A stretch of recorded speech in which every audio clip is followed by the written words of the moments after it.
Hey everybody, we're just two die-hard car guys getting you the latest automotive headlines. I'm Sin, And I'm Nick. and this is This Week in Cars. All right, So- so this is episode 2. It's episode 2. And we're going to shorten up the format just to make it a little bit easier to digest. So instead of 5 headlines, we're just going to talk about 3. So this week, Nick, you're going to lead off. So Nick, give us the 3 headlines. What we're going to be talking about. So today we're going to be talking about the BMW M3 Touring that is not coming to the U.S. once again. Okay. We will talk about the Hummer EV and the new price hike. And then we're going to finish off with the Honda HRV and our thoughts and opinions on that product. Okay. All right. I'm so jacked because I know exactly what I want to discuss. So what are we gonna? It's the M3 Touring first. The M3 Touring first off, right? So if anybody remembers, the M3 just came out in 2021 last year, and it made huge headlines with that ugly buck-tooth beaver teeth front grille, right? Yeah, I It thought made that waves. It really broke the internet. Do you remember that? Dude, 100%. I redesigned it. That's right. You did a rendering. Yeah. Yes. And I think I actually sent you the Instagram link when it first came out. And I don't know if you remember, but on the BMW's post when they had that first picture of it forward facing, Yeah. the comments were absolutely hilarious. People were just torching them, saying, "How could you do this? You know, why would you make something so ugly? No one is going to buy this. I can't wait for somebody to come out with a kit that will correct this," right? All these things. But 98% of those comments were negative, right? I feel like people have warmed up to the design now. It's still not beautiful, but it's not as bad as when we first saw it. And that's kind of how like bold design is. Bold design's always going to just get people riled up because it's so different. For sure. And you know, I was thinking about this today. I think these cars eventually become cult classics, right? The uglier, the more culty they are. Like, think of the FJ. Think of the perfect example is the old BMW M Coupe. Remember that? They call it the clown shoe. The Z3 M Coupe. I can think of a bunch of things that were bold in design at first. People really didn't care for it, and then all of a sudden it became a cult classic. I mean, that's just about every car, every performance car, like NSX. People didn't really appreciate it, and then they stopped making it, and you know now. But the NSX was just a remarkably beautiful car right from the start, and it had the classic aesthetics, right? It's just it became a numbers game, and then people just started bashing it. The LFA was kind of like that way. You know, just thinking about BMWs, like, I mean, the 1M, I don't think the 1M was like hot shit when it came out, but people appreciated it after. Right? Yeah, but I'm talking about ugly cars, right? Okay, you're right. That is not an ugly car. All right, the clown shoe. That's probably the best example. Yeah, and now it's a cult classic. It's a highly coveted car. You see them every once in a while on Bring a Trailer, on Cars and Bids, and they go for quite a bit of money. But anyway, back to the M3. Just the M3 in general, reviews are really, really strong. People really like them. Tons of power, 503 horsepower from the twin turbo.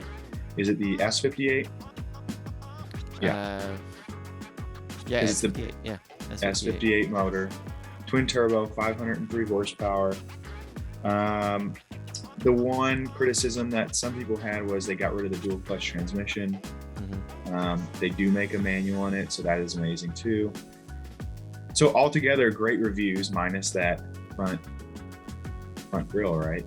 So anyway, have you seen the pictures of the Touring yet? Dude, yeah, I've seen it, and here's the thing: when it came, they said that they were gonna make a Touring of the new M3, and everybody was thinking that it would come to America, and I thought that they whispered about it coming to America. Obviously, the 3 Series wagon is not available in the States anymore. They discontinued that in the States. So right, the last model they made was the F Series, right? The F30, so which I thought was a beautiful car. Oh yeah, it's a beautiful car, and a lot of practicality. My God, like. Yeah, so I'm a big wagon guy. I got a wagon. It's not a BMW, but it's like I equate it to like owning an SUV that's just better handling and better mileage. We always get shafted when it comes to performance wagons. It's definitely more of a European, or actually it's more of a thing everywhere else in the world. And I think more now than ever, we've appreciated it, which is probably the reason why Audi brought over the RS6 wagon. Yeah. And I mean, I'm trying to think of all the great wagons that we've had. We've had like, BMW has given us some really good wagons. I mean, not performance-wise, they've given us good wagons. But they've given, just in general, they've produced wagons, right? And because like a lot of manufacturers simply don't do wagons. Yeah, the BMW's always made great wagons, and they've never sold. Like, like the M5, the E60 M5. I was just watching a video of the E60 M5, and that was forbidden fruit. They made that in a wagon overseas, but they didn't give it to us. However, they gave us the manual, and they didn't give everybody else a manual. So it's upsetting, but at the same time, like, it probably would have sold. Right. And I don't know if you remember back when Audi was making the RS4 Avant. I remember. Awesome car. Still, those are highly collectible now, even though the engine is a ticking time bomb. But as soon as you replace the timing chain, it's pretty durable. Yeah. And then Mercedes has their C63 saloon, or what do they call it? I remember their GLA. Estate. They call it the Estate. Yeah. Is it GLA AMG? The little like hatchback 2-door car that had an AMG motor in it. That was pretty badass. Yeah, that's one of those things. Like, it's no surprise just because we never get performance wagons in America. Does Mercedes still offer the E63 AMG here? Yeah, they do. Okay. I think it's about done because that bigger motor is gonna be outlawed here soon.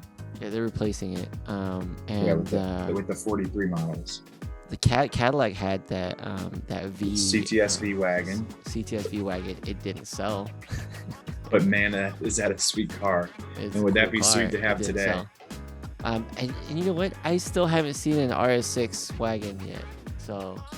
Yeah, I've seen them online, but I think they're just one in person yet, so super badass. I can't comment whether or not it's selling or not. I know it's something that everybody wanted when it first arrived, but I'm not sure if that demand is holding up. Obviously, it's like 110 grand, so it's not really accessible to a lot of people. So, but they're not looking to move those in volumes anyway. So, yeah. And all right, well, just disappointing. Beautiful surprised. Car. Not surprised, but unfortunately, we will not get it. But I wonder if maybe we'll get a G20 series wagon. I was just thinking about it, how awesome it would be, just because I'm a huge Ferrari FF/GT4 Lusso. Like, I love that like all-wheel drive wagon combo. But like a 4-door wagon, performance wagon with all-wheel drive, that sounds amazing. That's it's too bad that we're not getting it. It sucks. I don't even want to think about it because it makes me jealous. But it hurts. Yeah. All right. So that's next topic.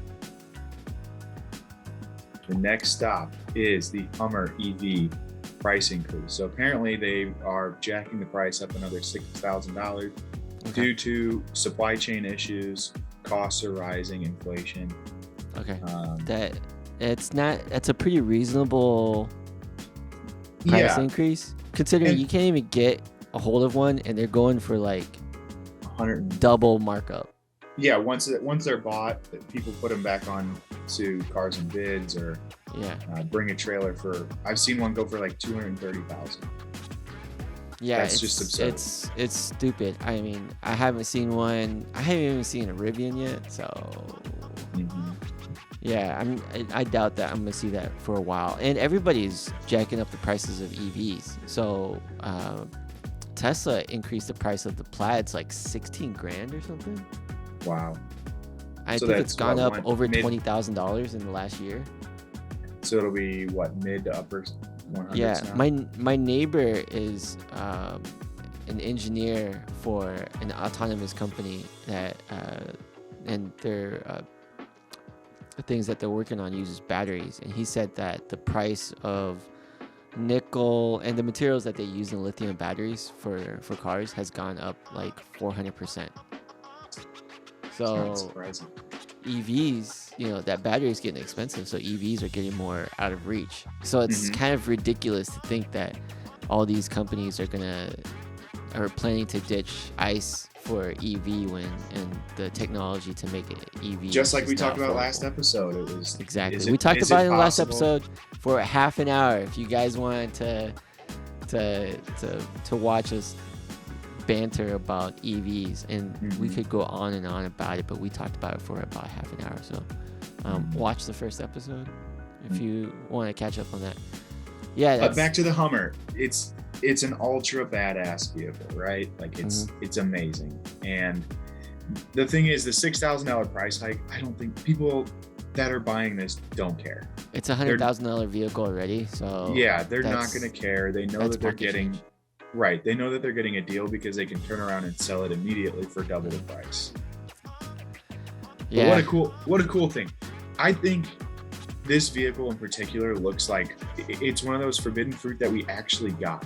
You know, like it looks like a concept vehicle still. Like they didn't change all that much, and now it's here, and it's pretty. They kind of pulled a Dodge, and we're just like we're pulling out all the stops. We're gonna make it as cool as people want it to be, right? And we're gonna make it as cool as we're gonna hype it up to be. Complete revival of the Hummer brand. I remember when they teased about the crab walk, and then they actually did it. That's pretty cool. Very cool feature. Yeah, just groundbreaking, and it's crazy. Like they beat the Cybertruck to the market, even though the Cybertruck was basically released in concept before. So kudos to GM. Yeah, and I would not count GMC out. They have a ton of money. They have a ton of expertise. They've been doing this for 100 and something years.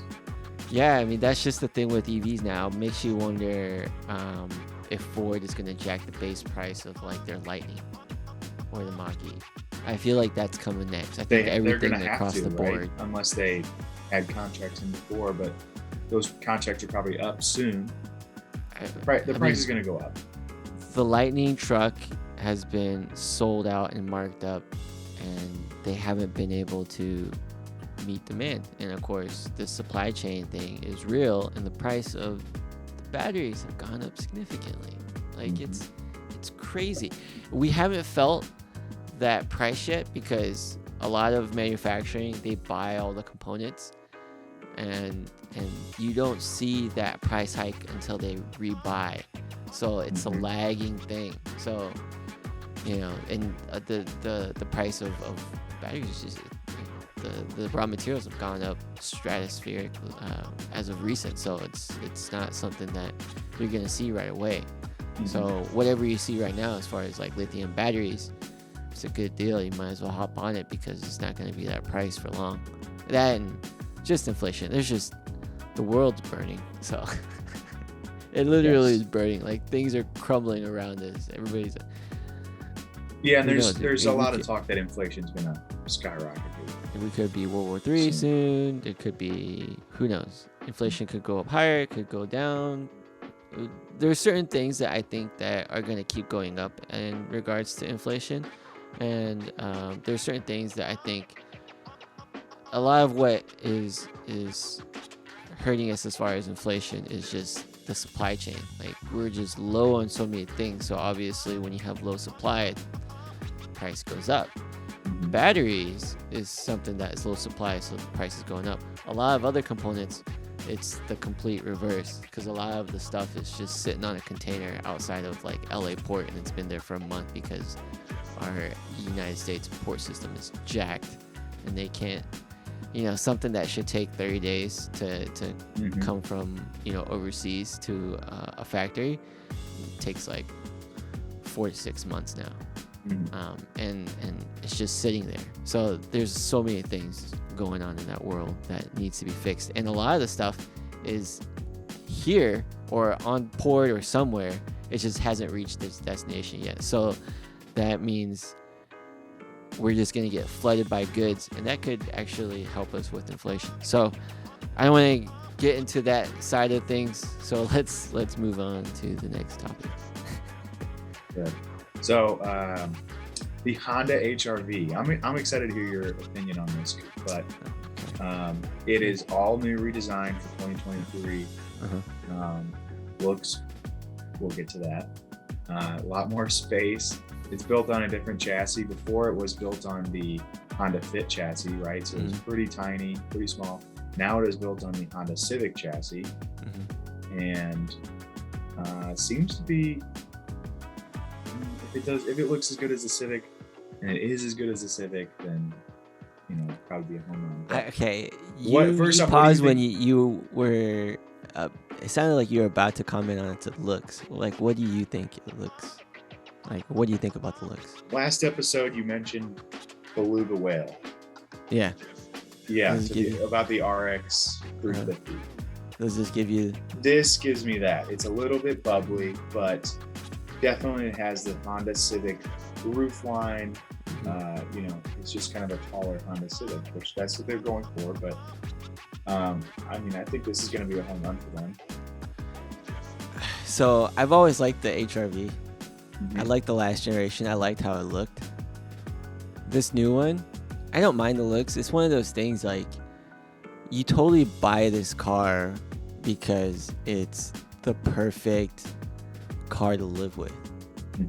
It's got just enough space. It has just enough capability.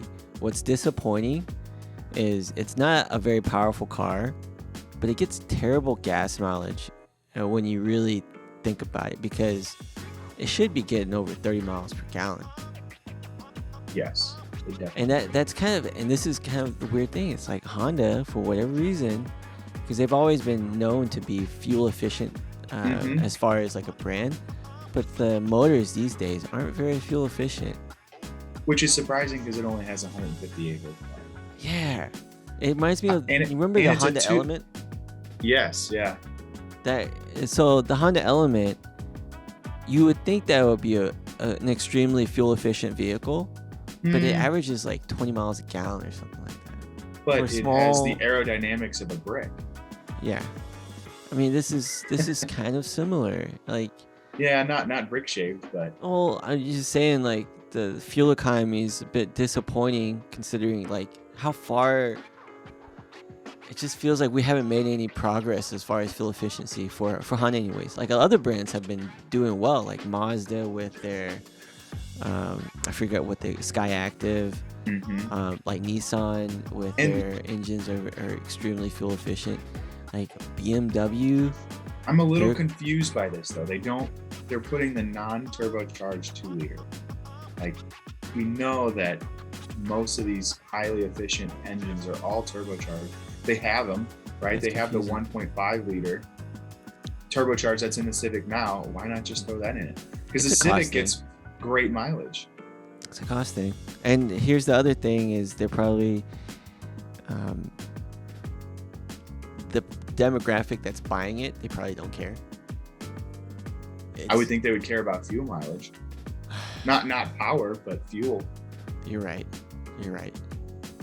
I don't know, man. That's perplexing. That it's just, it checks all the boxes except for it's like adequate when it comes to fuel economy. So like, who are the competitors? Like the CX-2, the Mazda CX-2? It's the Trailblazer. It's the Trailblazer? Yeah, the new. I mean, they first off, Chevy just tarnished that name. They just ruined it completely. The Trailblazer is no longer what it was. It is that miniature, very small SUV. I didn't know they had a Trailblazer, small Trailblazer SUV. It's an abomination. But anyway, the Chevy Trailblazer, the Mazda CX-30, the Toyota Corolla Cross, and the Volkswagen Taos, which I really like the Taos. I think it's probably one of the best looking out of those. Yeah. What about the CX-2? Mazda CX-2? I haven't really looked at the CX-30. Have you seen the new CX-50? I mean, Mazda's doing big things. Like their cars they look really good inside and outside, and like they're priced pretty good. Mm-hmm. Like, dude, the CX-50, it's almost has like a wide body look. Yeah, and it looks amazing. Like right now, you could buy them not marked up. So that's kind of like if you're looking for a really good crossover SUV. Definitely look at Mazda because you get it decked out, like super. They have great interiors. And it's the CX-5 really is one of my favorite SUVs. I think that I always thought they were very beautiful. They have that cherry red color. I don't know CX-5? what the name of it is. Yeah. Yeah, you get like the CX-5. I think I forgot what, like black edition or something like that. Mm-hmm. And you get it like with the red interior, and it's like 32 out the door, and like completely. That's nutty. Completely optioned out, and like really nice exterior, nice wheels, beautiful interior, everything. I think they look fantastic, and now with this new redesign, which is pretty crazy because for $32,000 you can't really get a lot these days, and especially an SUV, a decently sized SUV, not dealer marked up. Well, I guess that depends on the dealer, but that's kind of my if somebody's looking for a car. Something to think about. And I think we're going to do more segments where we talk about pricing. So best car under $40K, that's this and that. And that's going to be a new segment that we do. But I guess, should we wrap it up and do final thoughts on all these? You got to tell me what you think about the looks. Did you say that? I think it looks okay. I think it's one of those things that I'll warm up to it, but I'm not too concerned about the looks because it does everything else right. So I can get over the looks not being great because the rest of the package is great, minus fuel economy, which we talked about. But yeah. What do you think? Would you buy it? To replace your wagon as like an everyday car? No, well, first off, I need something bigger, but I think I would rather do the Taos than this. Even though this is probably a better deal. The Taos is a little gimmicky. It's kind of Lego-y on the inside, kind of cheap, plasticky. The interior of this looks pretty great. But I mean, value. I think this would definitely be a good buy. Like Honda to me feels like when you get into like a modern Honda versus like a lot of the other brands that it competes with, it really does feel like a very polished and well-built car. It almost feels like an Apple product, and everything else is in its segment anyways that it competes with is like an Android product. I agree. So it's weird. Like everything just works. The ergonomics are amazing. Like they really do so much R&D into little things that you wouldn't think about. So like the seating position is always great. Like it just drives well. It's a good package. And it's one of those things like a lot of people might bash it online, or when they compare statistics or they compare features, it doesn't measure up. But when you drive it, you go, okay, I understand. Like it's just one of those things. So I think Honda should be test driven with any competing car. Just that's what I think anyways. So yeah, final thoughts on all three topics. On all three topics, quickly. I would love to have the wagon here. Obviously, the M3 wagon. It's sad. It sucks. We're not going to get it. Let's hope and pray we get the G20 wagon. I did read something on that the reason BMW is not bringing that over here is obviously the testing requirements to make it street or road legal in America. Our safety standards are different than they are in Europe, so they would have to do a homologation, is what they're calling it. And you figure that would be a pretty small hurdle to jump. Exactly. For such a big company, and they do it all the time. They do it with every single model. They do it with the current one. What's so different about the wagon? Yeah, to me, that's just excuses. Yeah. The Hummer price hike, it's really no surprise as everything else is going up in the EV world. And Hummer buyers aren't going to care. They could have done it 12 grand, and I think people wouldn't have batted an eye. Yeah, I mean, Tesla hiked 20 grand. They're still sold out of plaids, and they can't make enough. So, yeah, so that's kind of how I feel. I mean, we it's unfortunate that all this madness is going on. I was at a BMW dealership recently getting my car serviced, and I was talking to the sales guy, and I was like, yeah, are things slowing down? It seems like you guys got a lot more vehicles. And I thought, because everything else was slowing down, that they were slowing down. And he was telling me, he's like, no, we're buying as many vehicles as we can, and it hasn't slowed down at all. So the craziness with used cars is still there. And I think a lot of that is just because they haven't caught up to the supply of new cars. So they're trying to supplement with used cars. And that's driving up inflation for used car prices. So we probably won't see that bubble pop for at least a couple months. It's starting to simmer down. It's simmering. I feel like it is simmering down. Like you see it with real estate right now. So it's just a matter of time before it hits the car market. And everybody was talking about the bubble of similar to the housing bubble that happened in 2008. There's something similar happening with like the car bubble, because they're basically approving all these people for these outrageous car loans at stupid interest rates. And look at the credit crisis now, that we're kind of going through. That's what's happening, is there's a credit crisis. So eventually something's gonna, one domino's gonna fall, and everything else is gonna fall. So I don't know, buckle up. Things are gonna get really crazy. For us car guys, like, we're hoping that happens. Well, we're not hoping that it happens. We don't want it to happen. But if it does happen, we'll be ready to pick up the scraps and pick up the cars that we've been wanting to pick up for as soon as they get back to kind of like regular pricing. So, yeah. So that's it. What do you guys think? What do you guys think about the BMW M3 wagon not coming over here? What do you think about the new Hummer EV, the HRV? Tell us your thoughts. Did you want to close with anything, Nick? I think we're good. All right. Short and sweet. Short and sweet. We'll see you guys in the next episode. Thanks. Bye.